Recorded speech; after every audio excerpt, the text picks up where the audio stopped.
In the tunnel. In the tunnel. In the tunnel. You're listening to In the Tunnel.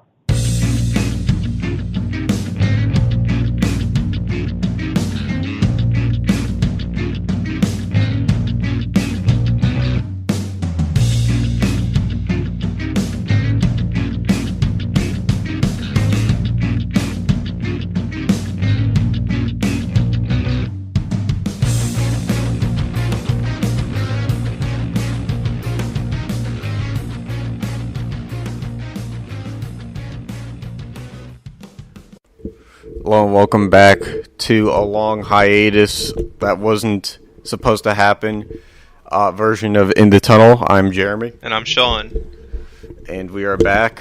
I live in North Carolina. Was affected briefly by Hurricane Florence. But as I am back in Wilmington, the show is back on air.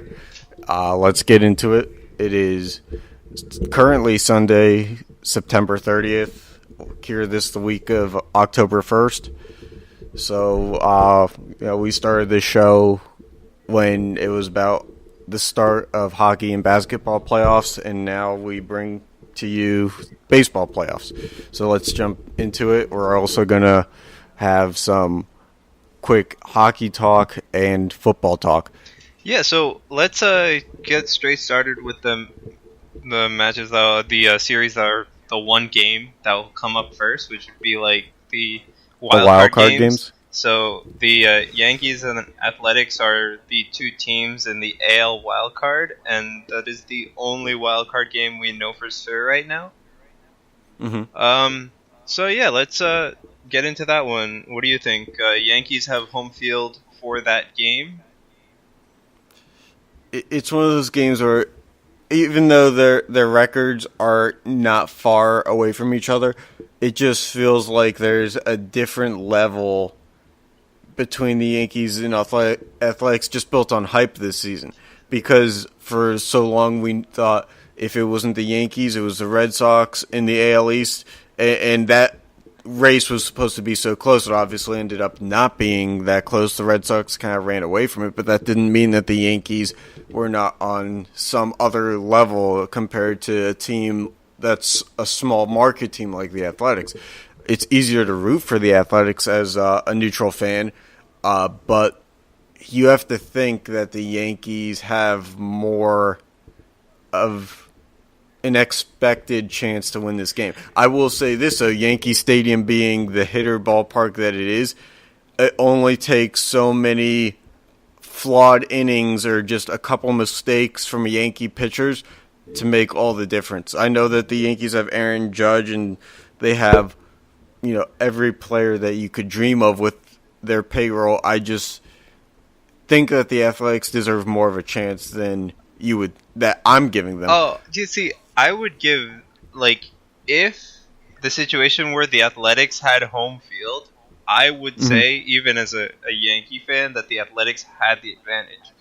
I think home field plays a big part of the in being the Yankees and how it's a hitter's ballpark and they have so many long ball hitters.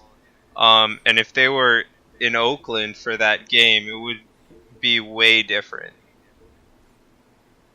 I'd agree with that. But saying that it's now at home for the Yankees, I just think they're going to be really comfortable at home and they're going to take it.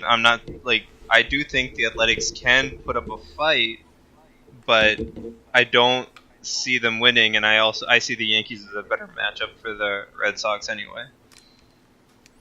Yeah, I can definitely see that. I think that the Yankees, they're not a one-dimensional team, but it's always been, home field advantage matters.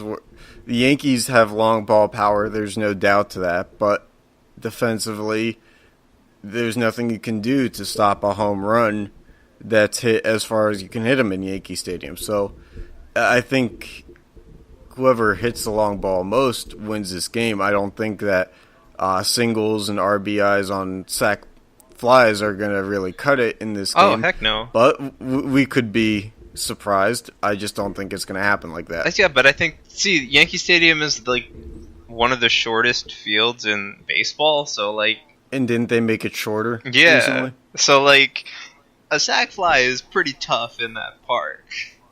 It is. Just because the field is so short. Mm-hmm. And so, you're right, it's going to be who can slug the most. Right. It just seems like the most stereotypical thing that the Yankees haven't had, like, the most amazing pitching. Yeah, but I do think that in a one-game series, they can deal with it. It's not like the pitching is going to... I don't think the pitching is going to lose them the game. Mm-hmm. But not necessarily that I don't think the pitching is going to win them the game either. It's all on the hitting. Yeah, I'd agree with that. Which is a little different for the Athletics. I feel like they're more of a, Pitching pitcher's team can make or instead break of a that batting game. team. Because again, Yeah. the Yankees are relying on their hitters. If the pitching staff, especially the starting pitcher for that series, or that game, prepares correctly and pitches around the hitters correctly, then there's not much the Yankees can do about it. So I really do think that pitching is a huge factor in the Athletics game, but not so much the Yankees game. Yeah, so it'll be interesting to see because it's the strengths of the Athletics against the strength of the Yankees, and it'll basically be a battle of who wins that one.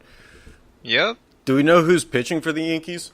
I have not looked at the rosters. The probables? Okay. I doubt it's Santana. Or not Santana, Sabathia. Yeah, I I don't I'll think so. get those two confused.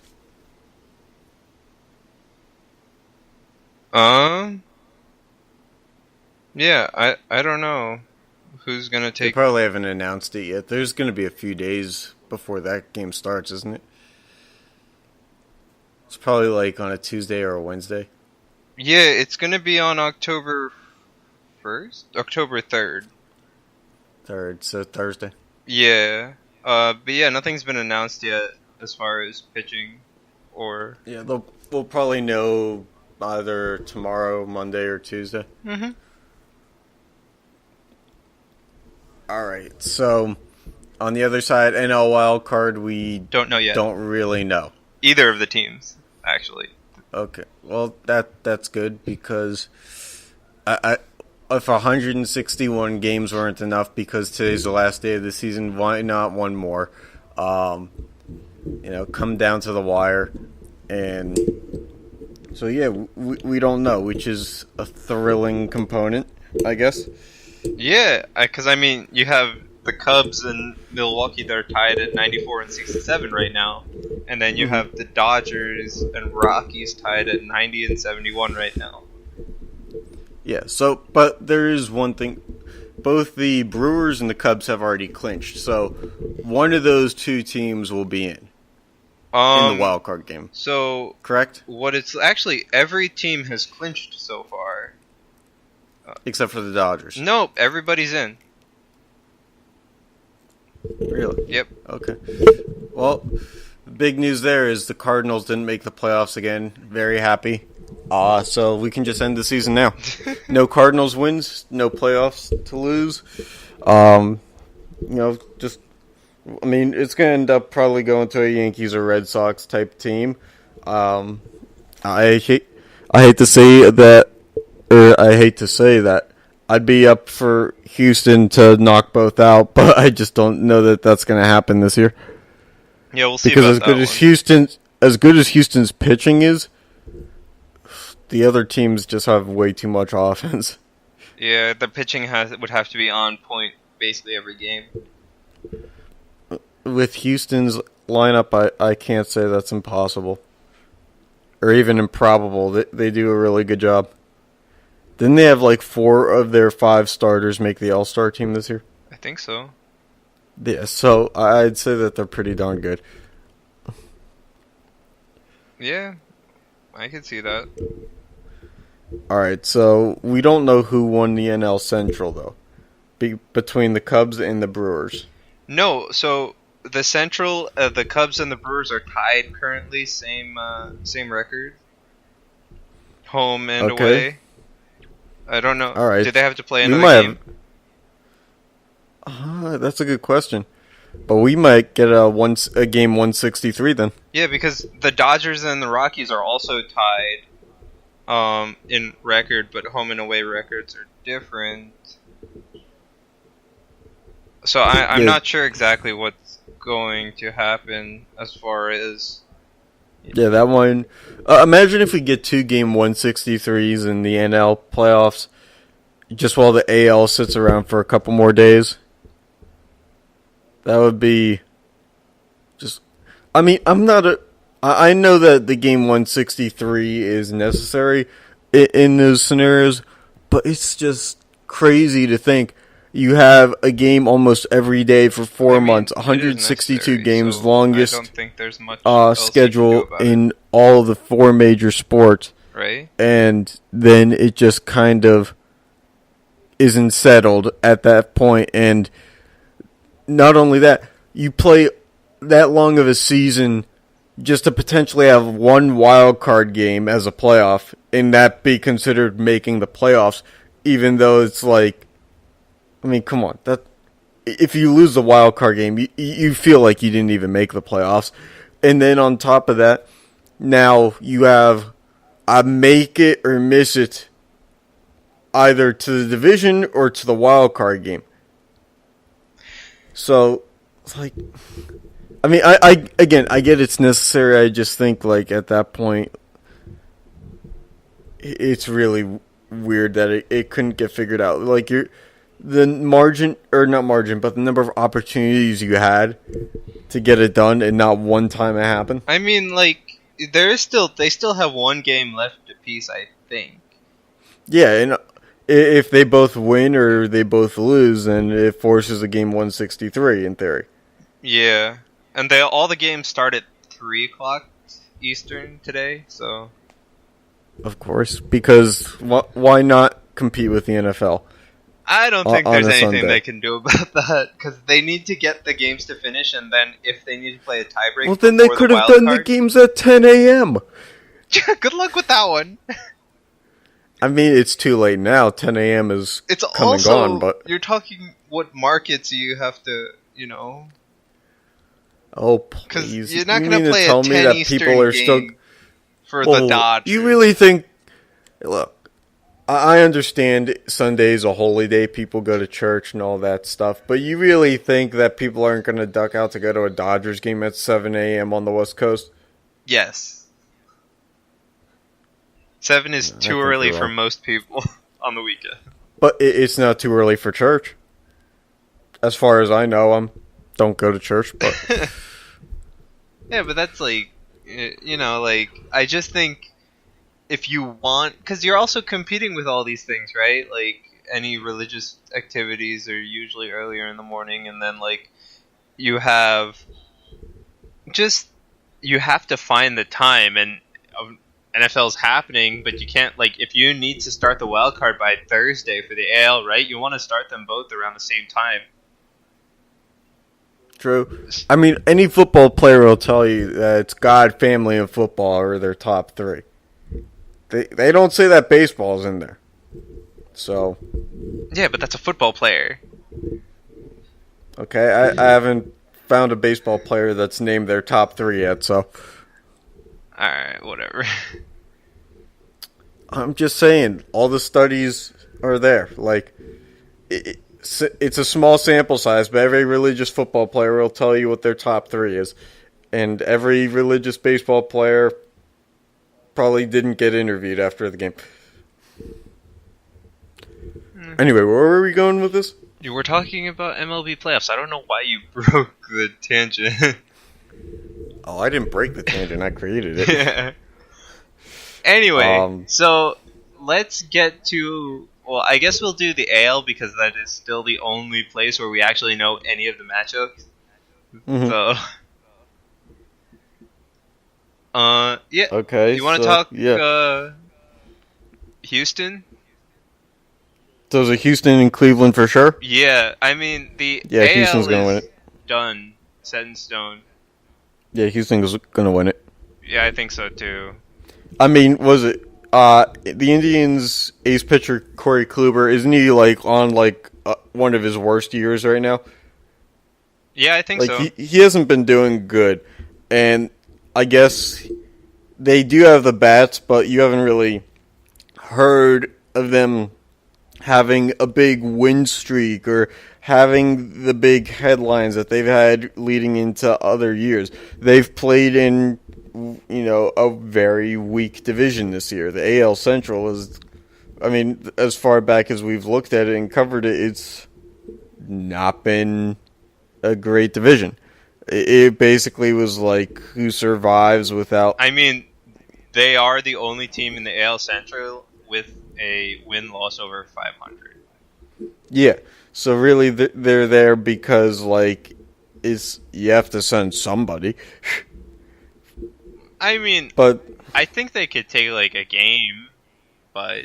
Yeah, but, like I said with Houston's pitchers earlier, I think that they're too good to, have a complete meltdown. It's not like they have a gap in their rotation or a weakness in their rotation where it's if this starter does well, then the next game is it's a 50-50.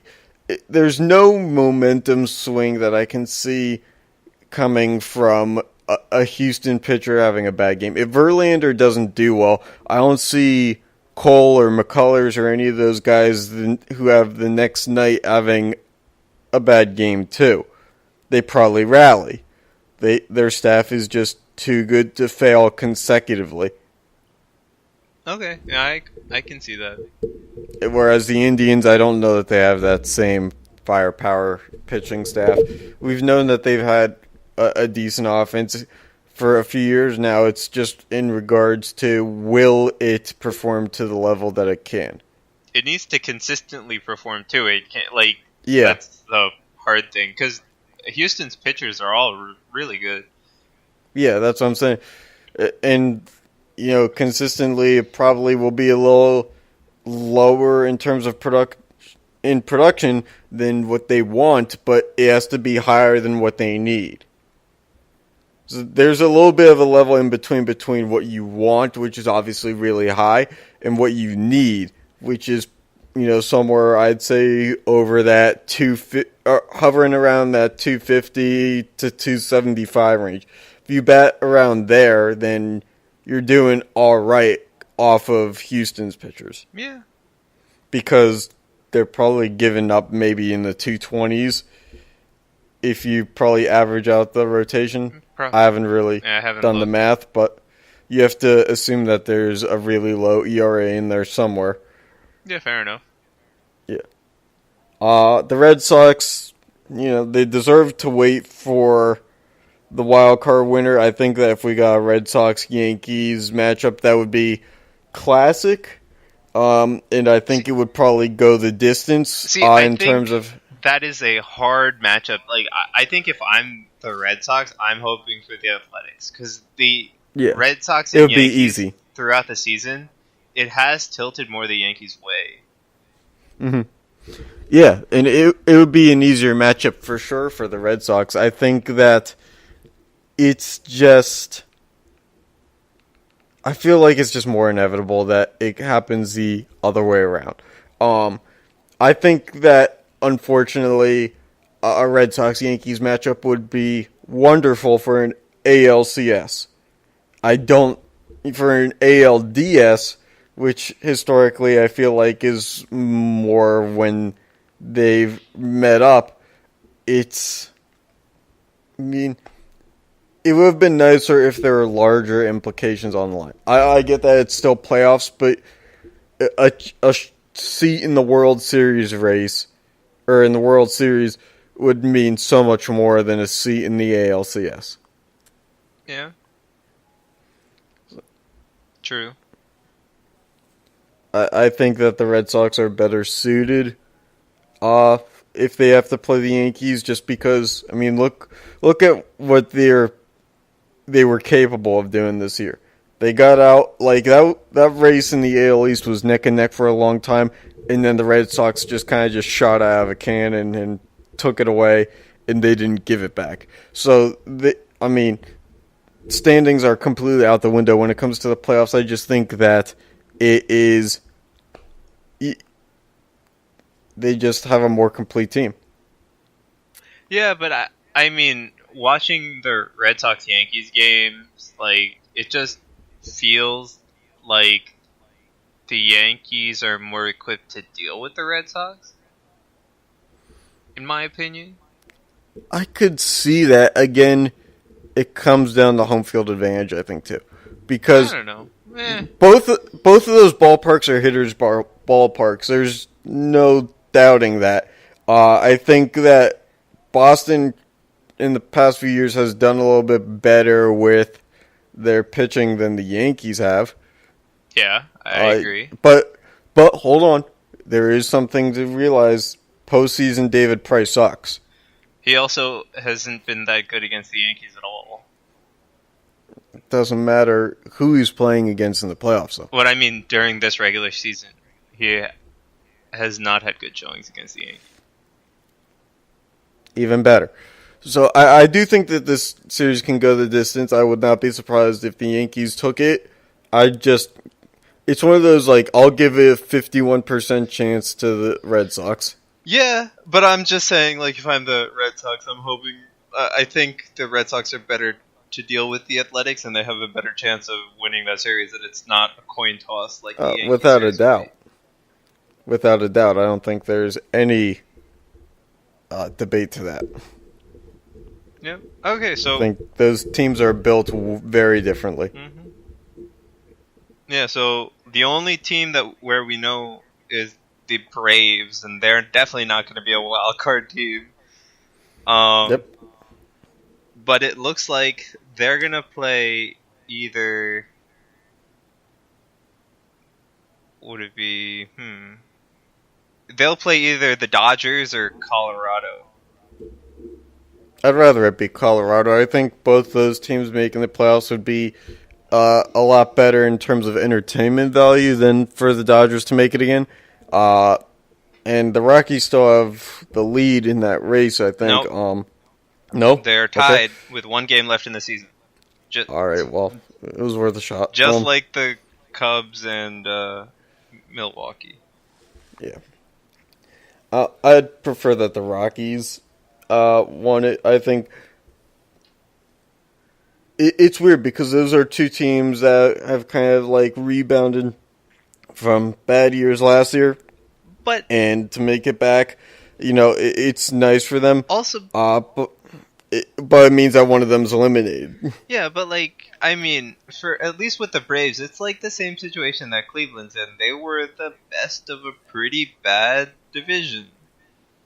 Yeah, but the Braves have been decent. They've been decent this year, but in terms of the past few years, they had the unusually basement teams.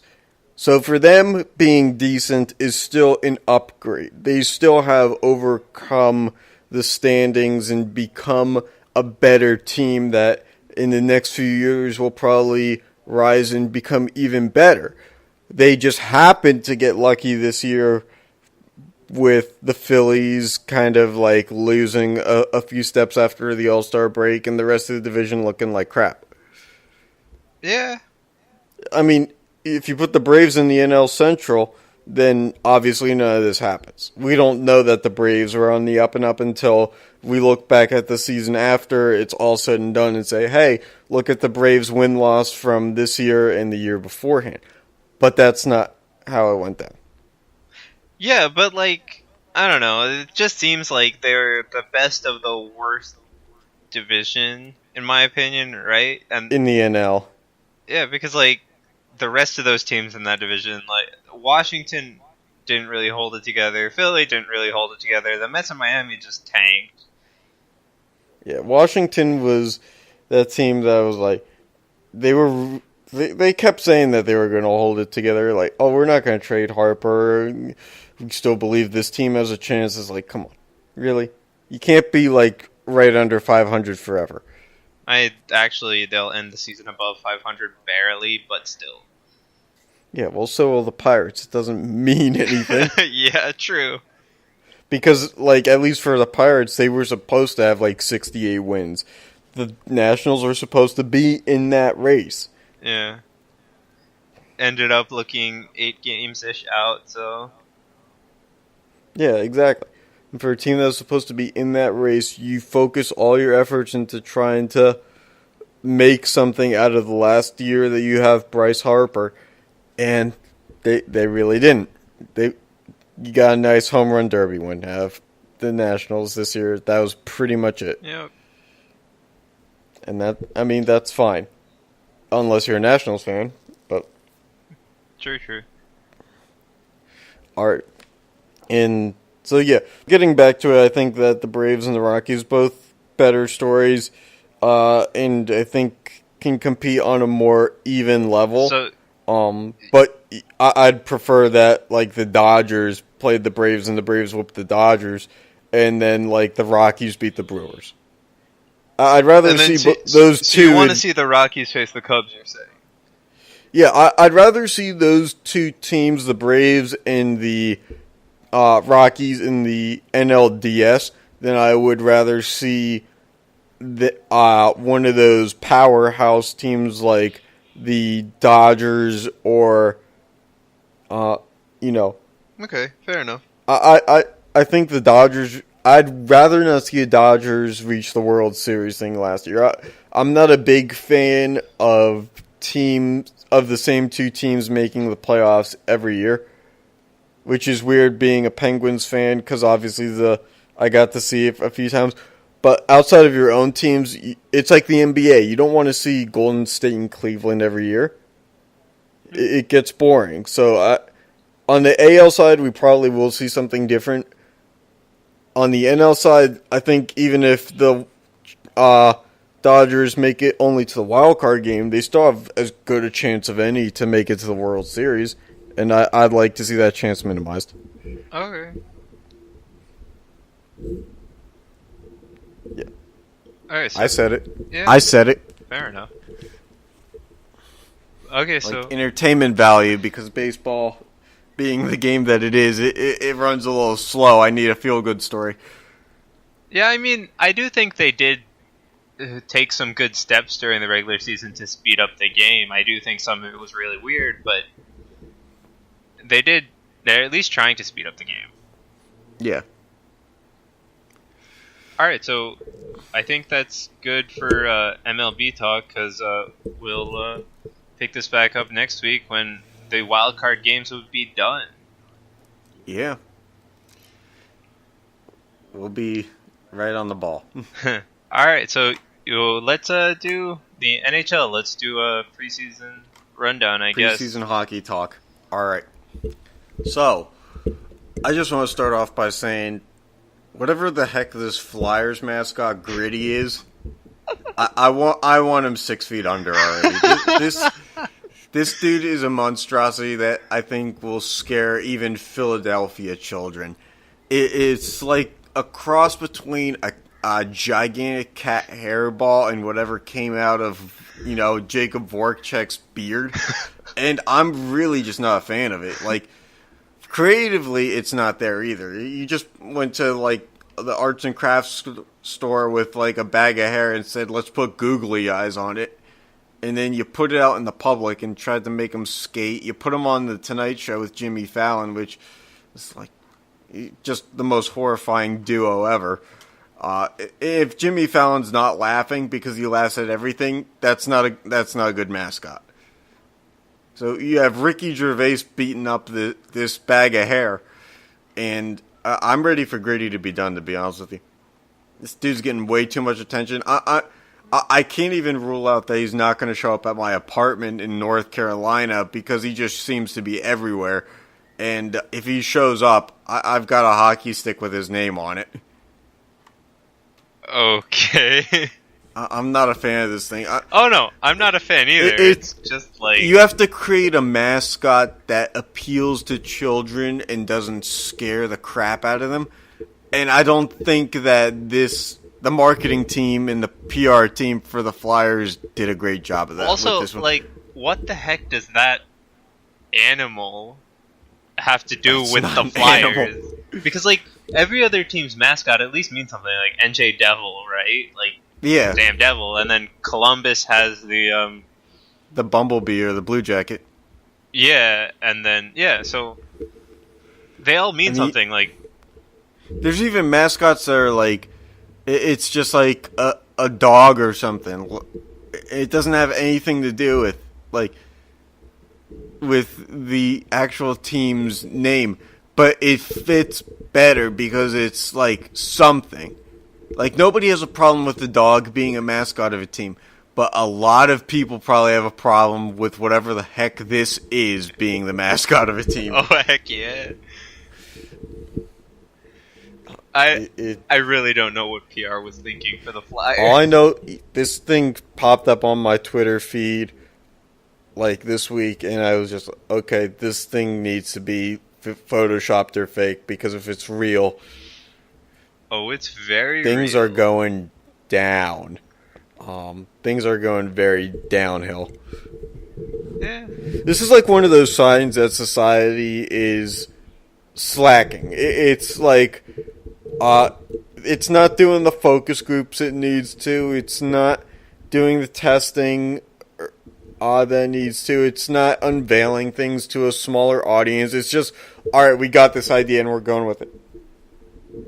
And those are the kinds of things that make us look around at our peers in the rest of the world and think, you know, that's probably one of the reasons why our education system is not comparing to others.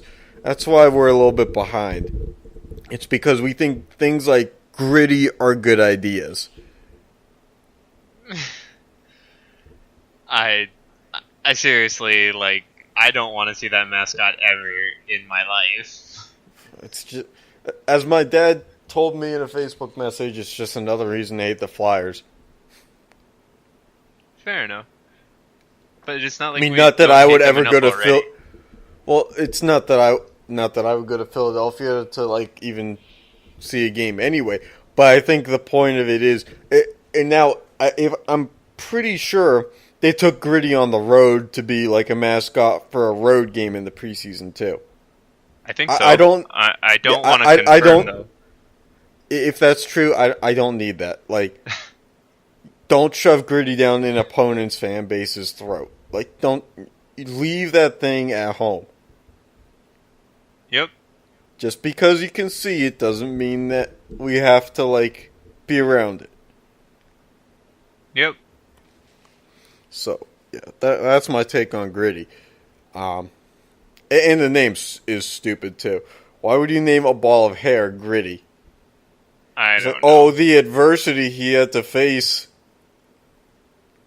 I don't know. I just want to like figure out, why does the Flyers think they needed a mascot? Because I really don't think they needed one. They could have spent their time and came up with one that is more relevant to them, or more. Yeah.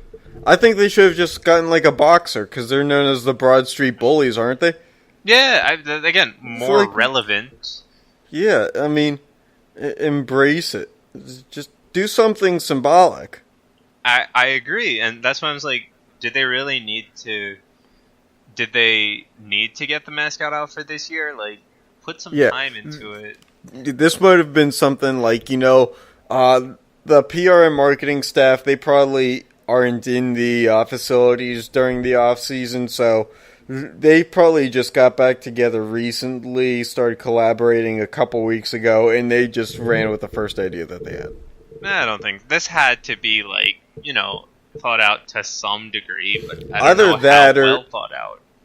Well, it makes you think, how bad were the other ideas? I don't know. Because if Gritty's the winner, then there must have been some really bad losers. Fair enough.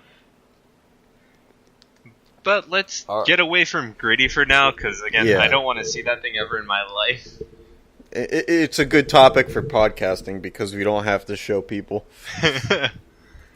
Alright, so let's do like a quick preseason or all-season rundown too. So like what happened, any interesting things that happened, and the first thing really is Ottawa is done. Yeah. they've gone full on sell mode. Yeah, but they're never they're always full on sell mode. Like, what the heck is this leadership team thinking? Like, I understand, like, to some extent, I understand trading Carlson, but you literally told your fan base, "I'm not trading Carlson," and then like a month later, you trade Carlson. Yeah, but for the last 2 years, it's been like, hey, we're not going to trade him, but hey, can we get your no trade clause waive list, like the teams that you would go to? They kept hinting at it as precautionary. No, but they kept making steps toward it. I mean, they didn't even have to do that because his NMC was partial. His no movement clause was partial, so technically every year he had to submit a list of 10 teams that he'd be willing to trade to or be traded to or something, whatever the number is. Mm-hmm. So, they didn't even have to make a big deal out of that. But they're done, because, I mean, they traded Carlson, and then they just waived Zach Smith, who was one of the better guys on their team, I think. They just probably wanted to get his payroll off the books. They're going into a rebuild. If we can call it a rebuild, because it looks like they're just going to keep selling things, and, half their roster is UFA after the end of the season, and then Duchesne is probably not going to sign back. And yeah, what I would expect is, do you know how good their prospect pool is? What prospect pool? Okay, so never mind. I was going to say they're probably going to sign at least Stempniak or something, because he always seems to get those kinds of deals, and then they'll groom prospects to play with him, and he'll lead them off the ice and show them the ways of the league, and that'll be how they come back up again in the next 8 years. 8 years is freaking long. Ottawa's not going to stand for an 8-year rebuild. The fan, you have to have a fan base at least, and you literally just killed all your fan base with all of this. And the best thing Pierre Dorian said this offseason is, "We are a team." Yeah, but literally the best thing he said this offseason. Yeah. Well, those Canadian teams, their fan bases are so loyal. The Maple Leafs fans have waited for, playoffs for long periods of time. Yeah, so but I think up there it's worth doing right instead of doing quick. But it's not even doing anything right. You make terrible trades. If you look at their trades in the past 2 years or something, they literally gained less assets than they spent. I mean, I'll say this: was it the Hoffman trade they had to do? They had to get him out. Okay, but that doesn't mean... looking back at it, it made zero sense to do that if you were going to get rid of Carlson too. Yeah, but also because that's where the drama came in. But that's not the point. The point is they just don't want to spend money. If you look at everything they've done in the past 2 years with Melnyk and Dorian, literally, why else do you waive Zach Smith aside from to get rid of his contract? Why do you trade Carlson because you don't want to pay him? What are they doing? You can rebuild and sign Carlson. Carlson is a perfect piece to rebuild around because he'll still be good for the next 5-6 years. I guess. It depends on what moves were going to be made, regardless of if they traded Carlson or not. Yeah, but the thing is, they have made no... trading Carlson, I said, it's okay, because I understand, right? I mean, I don't understand telling your fan base one thing and doing something else, but trading Carlson, it's going to happen, whatever. But you make no moves to get players that can, at least look like they can be somewhat of a replacement, because again, he plays 25-30 minutes a night, and now your team is basically a bunch of second or third pairing defensemen and random crap. Yeah, it's rough. For me, it depends on what if they were going to release or waive Smith anyway. If they had kept Carlson, would that move because if Carlson stays, you can't just over time keep making those moves and think that he's going to stay for a long term. Again, so no, they don't try to re-sign Carlson, right? It's already been put out. They never tried to re-sign Carlson, so they just traded him. If they did try to re-sign Carlson this offseason, waiving Smith makes a lot more sense because he had like $30.2 million on the books that you can get rid of and use for something else, and he wasn't really living up to that $3.2 million price tag. Mm-hmm. But now that he's one of the best that's left, that made no sense because you got rid of Carlson and did nothing in return. Yeah. Like, literally, what the heck? It's a tough the trade look. Also, like, they could have done so much better, but, like, Ottawa's like, we're not trading him to the East, and so they, like, literally settled on San Jose. They could have got so much more for the future. But because they literally took out 14 teams in the East, or whatever it is, 13 teams in the East, whatever it is, they didn't get all that they could have for Carlson. Mm-hmm. And that's a big problem, too, because, I mean, your team's in the gutter anyway, you're trying to rebuild, then why aren't you just giving him? Yeah. It's confusing. But it's too soon to make of it because you never know if they're going to have one of those unexpected years where just everybody meshes really well. But who do they have? It probably, yeah. Right? Well, the only player that's basically good on their they team gotta is put Duchesne, somebody and he's out still there. overrated. Yeah. Well, they got to put some kind of product out there. Yeah, like a 50-point team, maybe.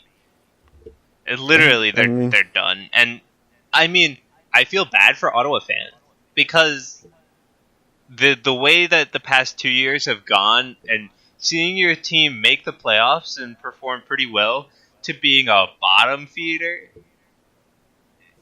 it sucks as a fan. And I mean, what else are you gonna do as a fan there? Yeah. So, what is it? They're obviously not one of the teams to watch for. Let's go through some teams that you do think can contend. But really quick, I just want to say the Red Wings being 7-1 in the preseason, probably not indicative of what's going to happen during the regular season. Of what's going to happen, definitely. I mean, yeah. So, I mean, if they can, it's more interesting in the East. But I mean, in that division, there's just too much. I think they can make, like, they just need younger players to step up.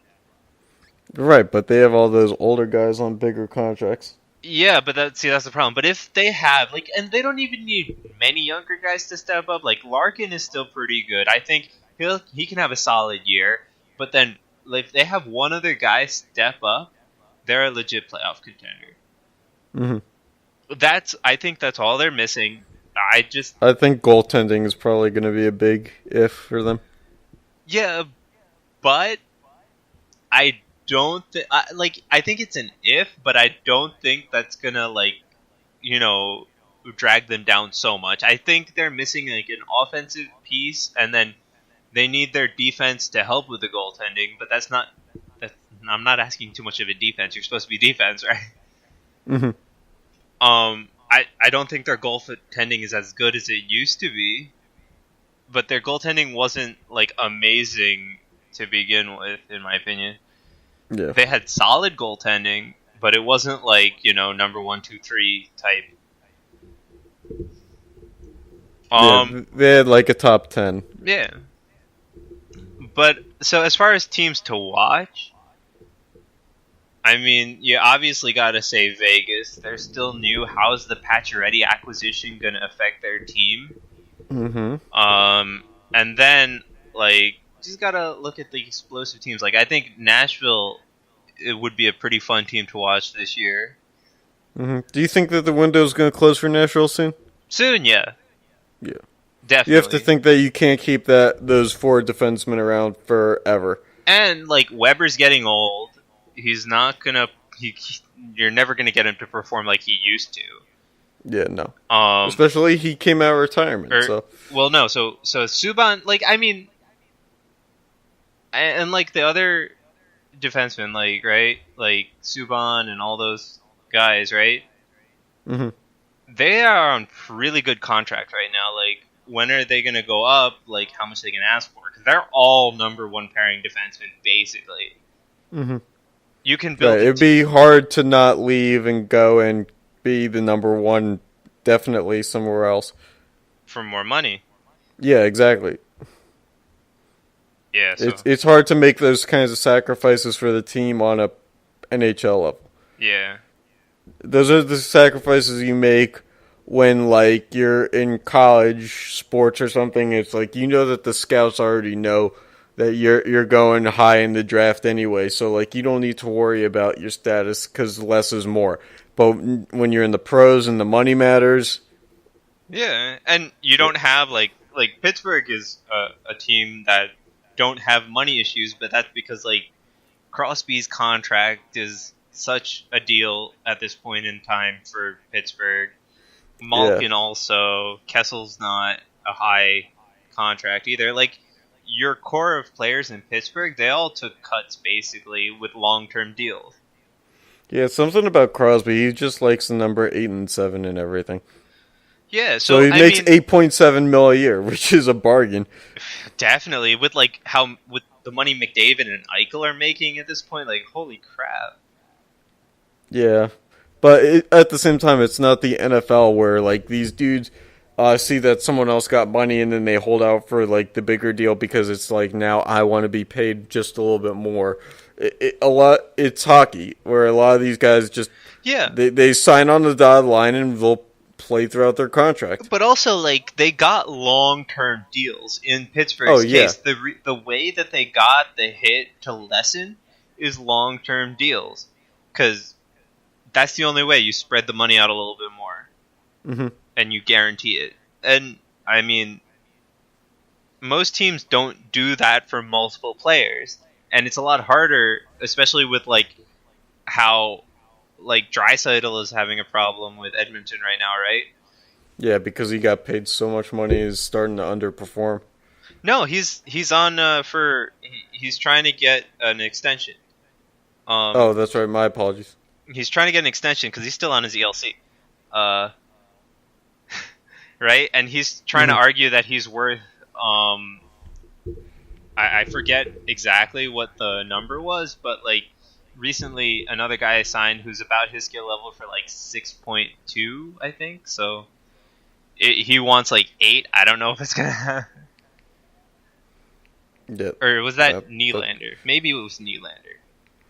that sounds really high, especially because Edmonton already like gave Lucic all that money. Well, okay, Lucic's deal is a problem because he's like 40. Yeah, But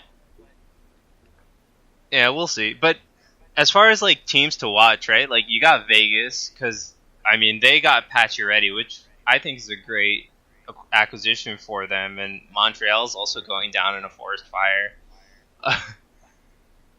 But at least with Montreal, they got like Nick Suzuki back in the deal, and he's supposed to be a really good prospect. That was from Vegas. And they have their number one pick this year, who's probably going to play in the NHL. He's definitely going to get a couple games. Jesperi Kotkaniemi. So I mean, it doesn't look. It's not as bad as Ottawa for Montreal, but I gotta say they're definitely on the outside as far as playoffs go at this point. mm-hmm. Yeah, makes sense. Yeah, and then like I mean, obviously, Pittsburgh is always in the conversation.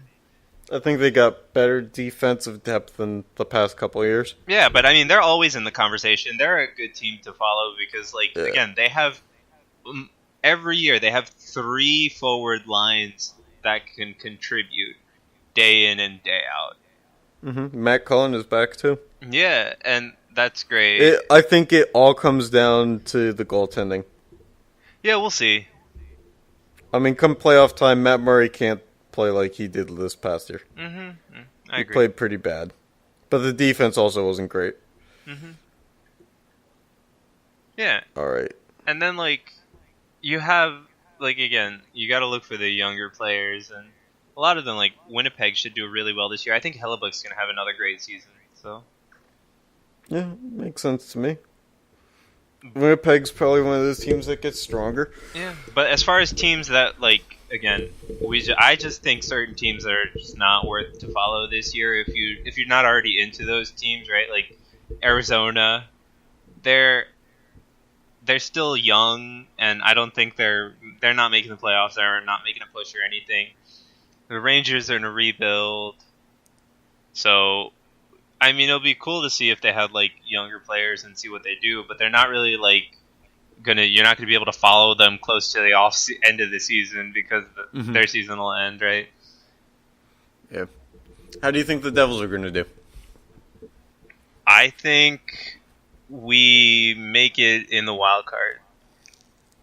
Okay, so about the same. I think, but in the win loss record, maybe a little bit of an increase. Yeah, but I don't think it's much because we lost Gibbons, and I think Gibbons was a really key part of our team last year. Which is weird, but okay. I mean, I saw what Gibbons could do in like 2013. Yeah, I know, but I mean, he played it really well in the times he was on the ice for the Devils. But then we have I think Quenneville is going to take the roster spot that Gibbons left. So we do have that new guy coming in, and then our rookies are now sophomores from rookies last year, sophomores this year. They were looking for continuation on their performance and keep seeing them getting better. So I think it's a really good season. It'll be a good season for us. Big question mark in defense and goaltending, though. Big question marks. Yeah. Is Schneider how healthy is Schneider? Because he's not starting the first game of the season. Yeah, he's had some injury issues. Yeah, he had off-season hip surgery this year, and then defense-wise, we still have Severson, Lovejoy on contract. I think I don't need to explain anymore. You can win with Lovejoy. I mean, yeah, but can you win with both Severson and Lovejoy? At their contract hits, though, what's more of a problem is their contract hits, not them as players. Severson is $4.2 million almost, and then Lovejoy is still pretty hefty for what he does. So we'll see. Yeah, we'll see indeed. All right, you ready to talk football? Yeah. All right, so was it 3 weeks are in the book? We're on to week 4, currently going on. Was hoping that the Dolphins would be beating the Patriots, but it looks like it's 10-0 Patriots so far, which... Okay. I was really hoping the Patriots would go under 500, just a little further. Big surprise that the Patriots are 1-2 at this point, though. That's not like them.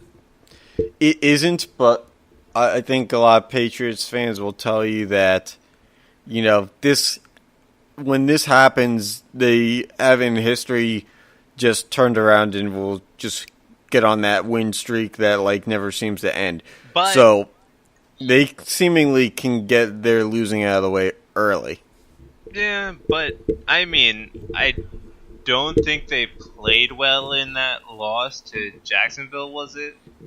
Mm-hmm. And that's not like them. I just think the way that they didn't show what they could do against Jacksonville, because even in a loss, usually for the Patriots, they still play decently. They still have their identity. They still stick with it, and it's not like they lose by that much. Well, I think Jacksonville's obviously an up and coming team. Oh yeah. But when they lost to Detroit in Detroit, that's the one that's weird. Yeah. They lost 26-10 in Detroit to a team that has no running game. Yep. And they gave up the first 100-yard rushing performance from a Lions player since Reggie Bush was on the team. It had been 5 years since they had rushed for 100 yards, and they barely got 100 yards rushing. Yep. But And Brady looked flat, which, I mean, I'd love to see it happen. I just am not. Until they have 6 or 7 losses by week 13, I just don't believe that it's real. Yeah, but like, I'm not saying they're gonna get 6 or 7 losses, but even like a 5-loss, even a 4-loss Patriots team is almost unheard of in this day and age. Yeah, a Patriots team that makes the playoffs but doesn't get the bye. Yeah, that is definitely unheard of this day. Yeah, which would be like a 5-loss team. Yeah, 4 or 5, even a 4-loss, because like I think Miami can. It depends on tiebreakers. Yeah, Yeah. I don't know that Miami's going to hang around forever. It would be nice to see a different division winner, but when Miami makes it, normally something it's a wild card gig. Yeah. But we'll see. Yeah, the Jets they had a nice week 1 against a team that they obliterated. The same Detroit team that really just absolutely demolished. And then ever since then, they've just looked.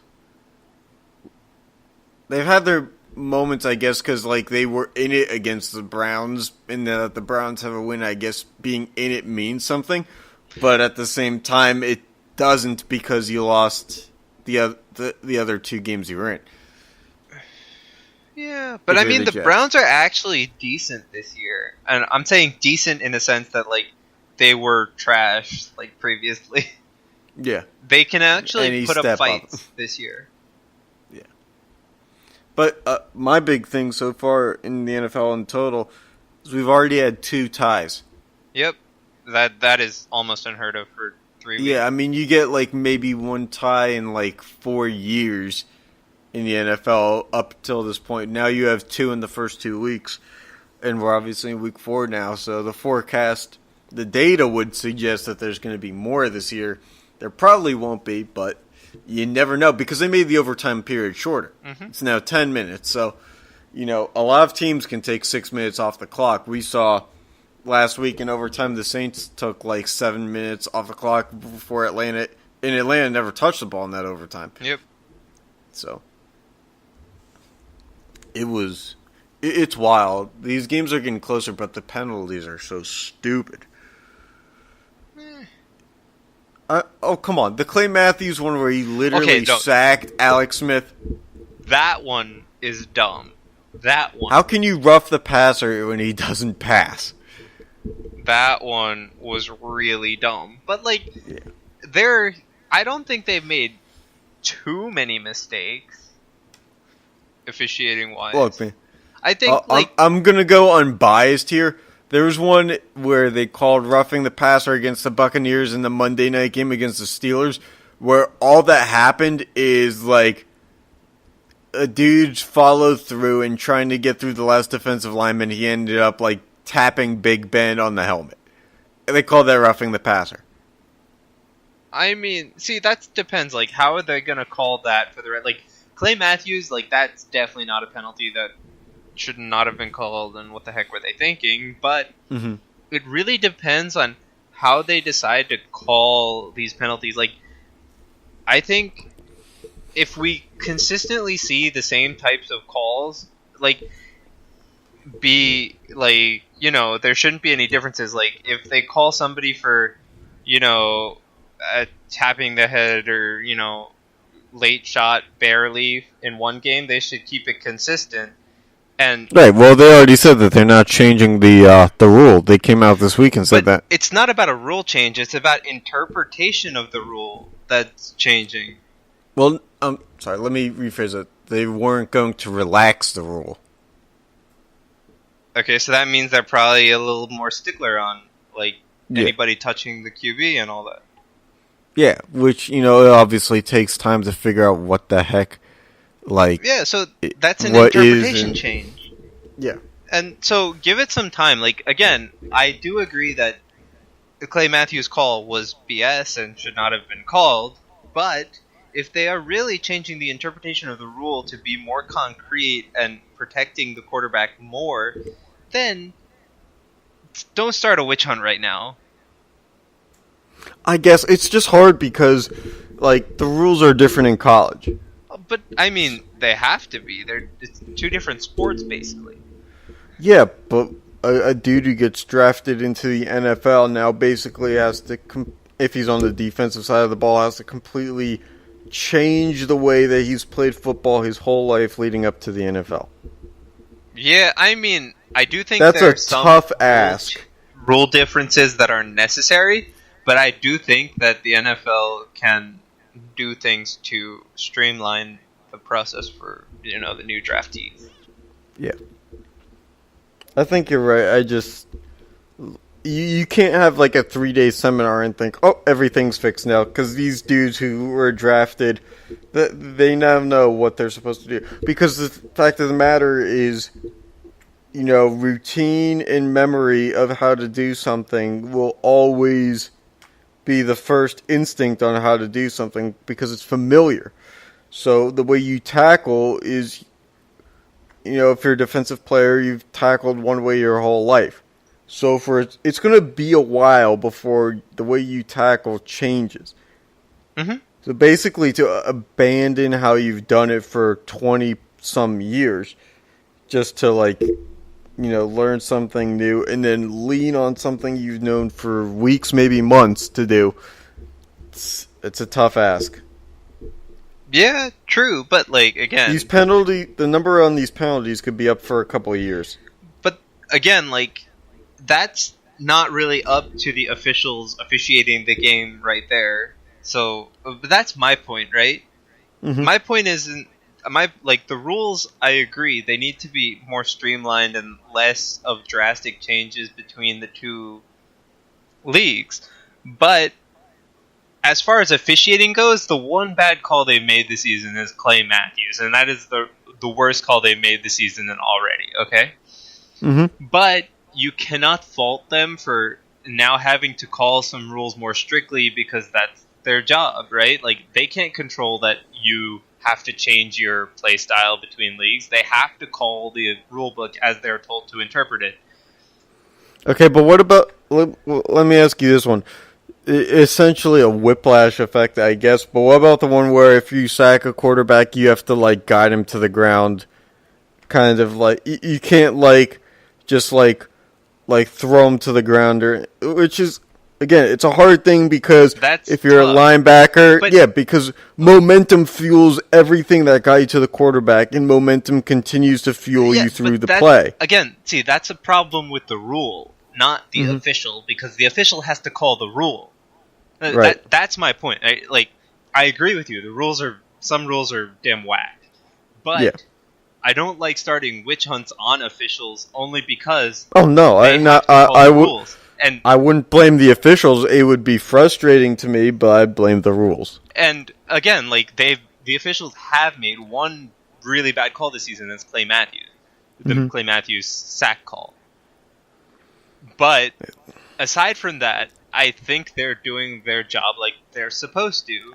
I mean, you're always going to get those fringe cases where it might not have been, might have been, and it's up to the official at the time to interpret the rules in their way.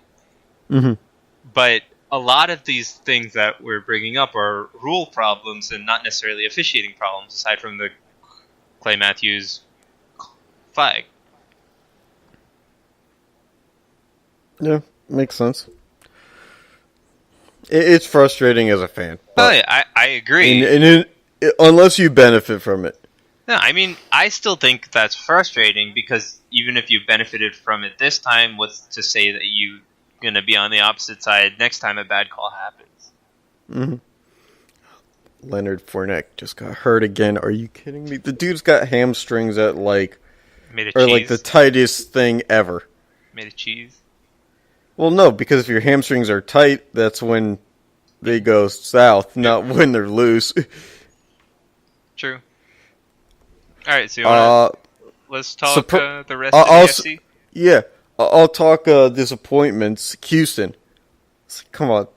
How many more weapons do you need to have on both sides of the ball in their own 3? Yeah, that's really disappointing. I wasn't expecting you to beat the Patriots in the first week, but come on. I mean, at least have one win at this point.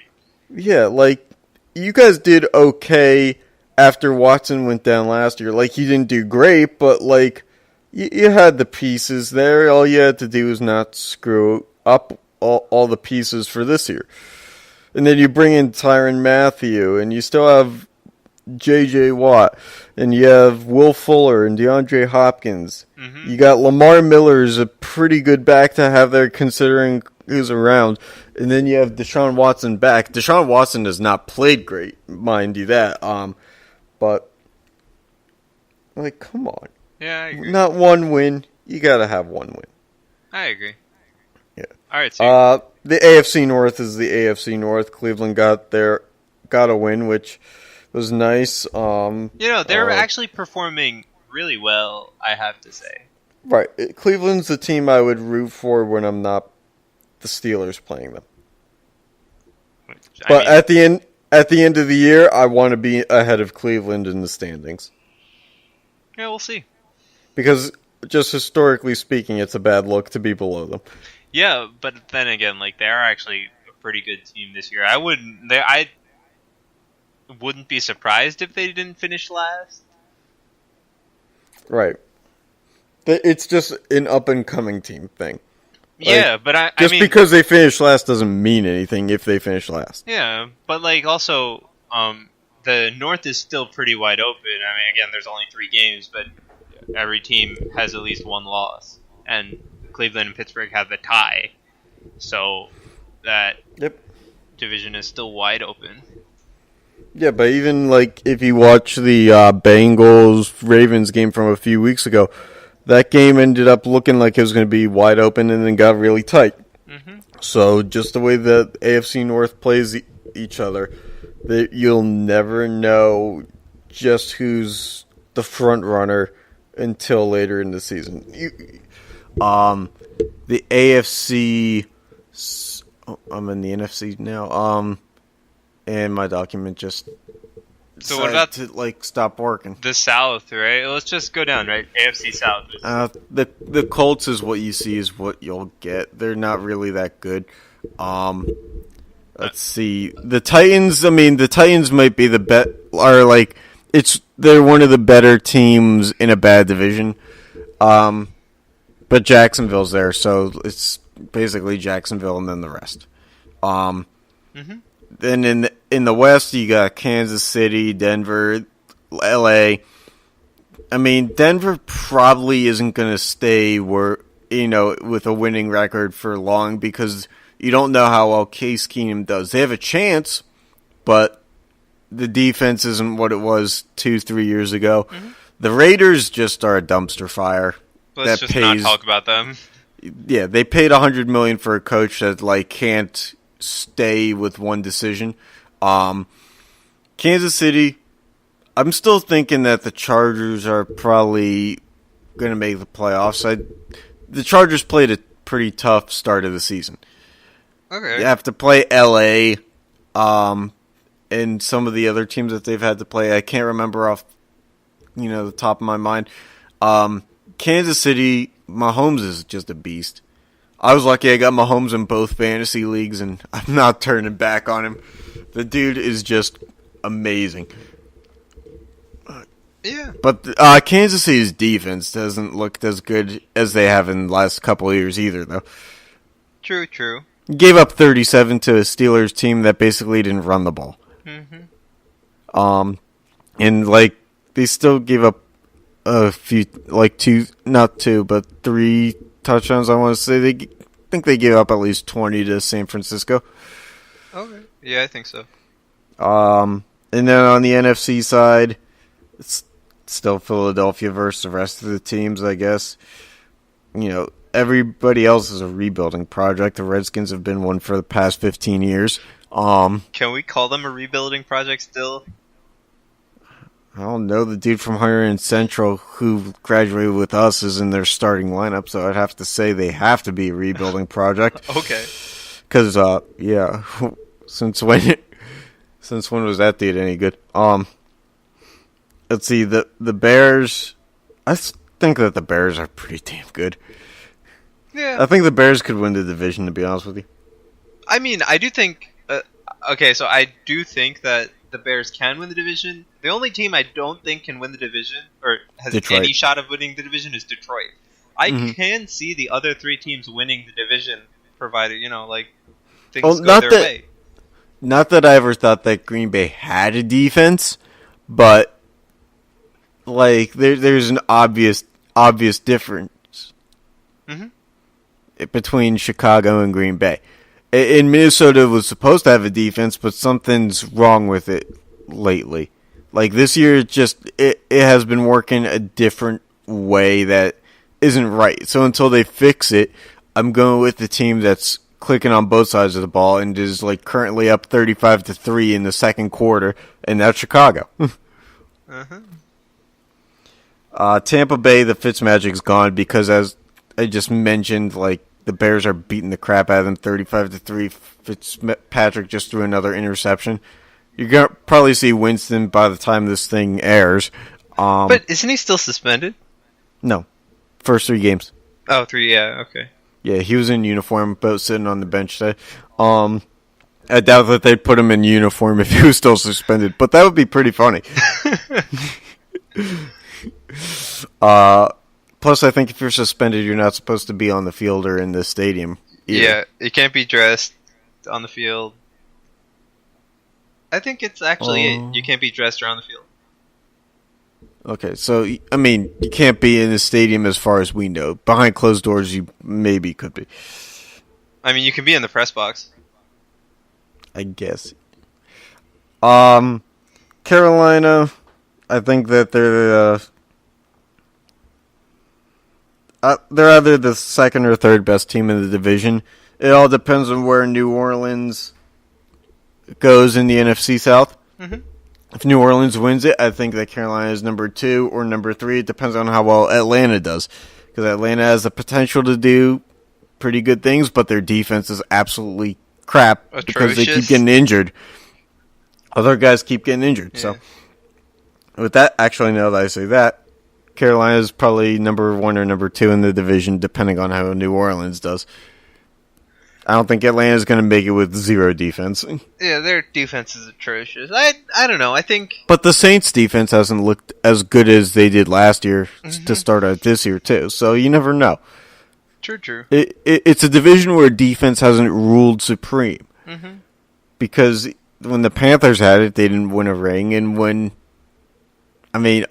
outside of the Panthers, name a team that has had a good defense who won the division. They always seem to come down to offense. Yep. All right, so then NFC West, Seattle sucks.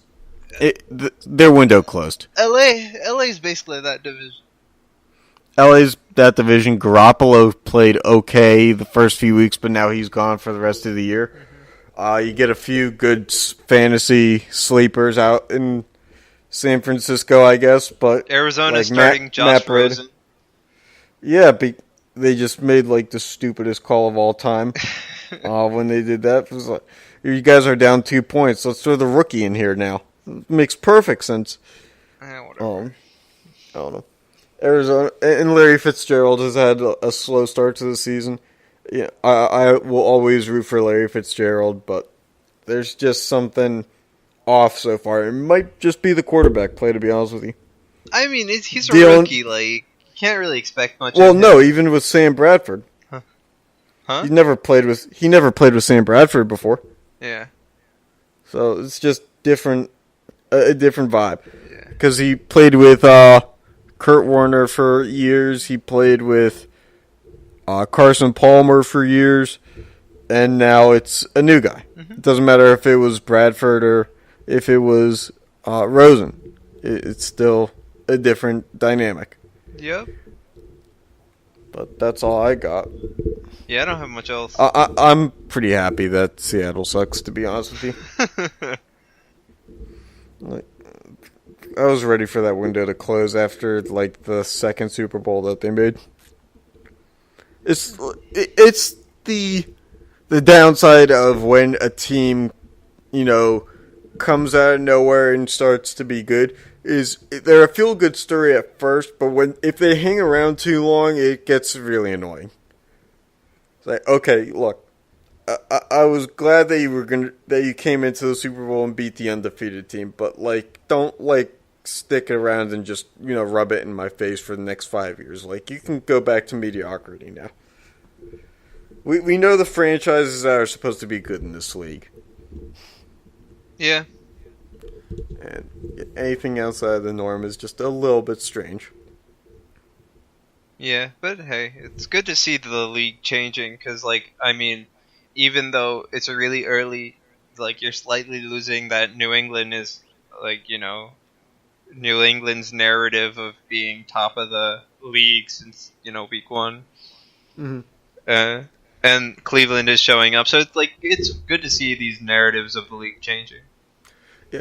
But, New England started 2-2 last year, and they're on track to do it again. So, like I said, yeah, don't hold your breath thinking that New England is all said and done until New England is truly said and done. No, but, like, it's just, because even then they started 2-2 last year, they were still top of their division, right? Right.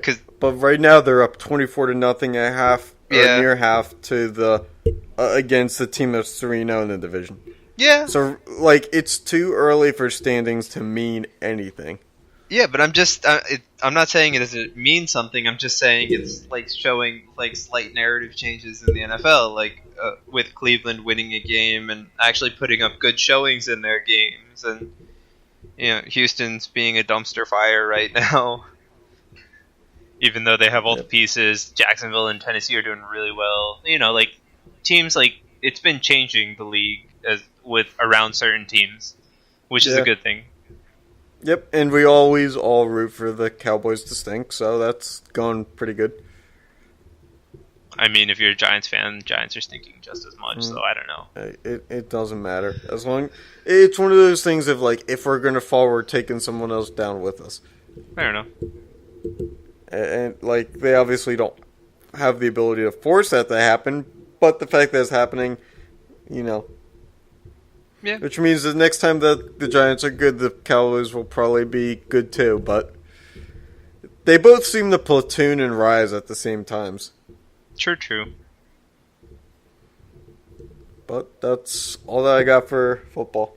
Yeah, that's all I have also. Oh, and Le'Veon Bell's a dumbass. What happened? Well, no, like, now the Steelers are trying to trade him, but, like, to forego money just to, like, say, like, hey, I'm not getting enough money because I'm not signing any new deals. I'm not getting the money that I want. And to forego more money. Like, I get that he wants to stay healthy for that next contract, but any team he goes to next year when he's a free agent is not... The money that he wants is going to end up being the money to play on a bad team. Because that team won't have an offensive line that's any good, and it'll just end up being a train wreck. Yep. So, like, if I were him, I'd go ring chasing now and just play. But honestly, as a Pitt fan, I'd rather have James Conner at this point. It's a better story. He's a hometown guy who's going to try harder for this organization and probably won't leave it. So, I'm rolling with James Conner from now on. All right, fair enough. Bell can be back or not, but I'm rolling with James Conner. Fair enough. He might be my next jersey, to be honest with you. Okay. A nice James Conner jersey. Cancer survivors don't do that shit to the team.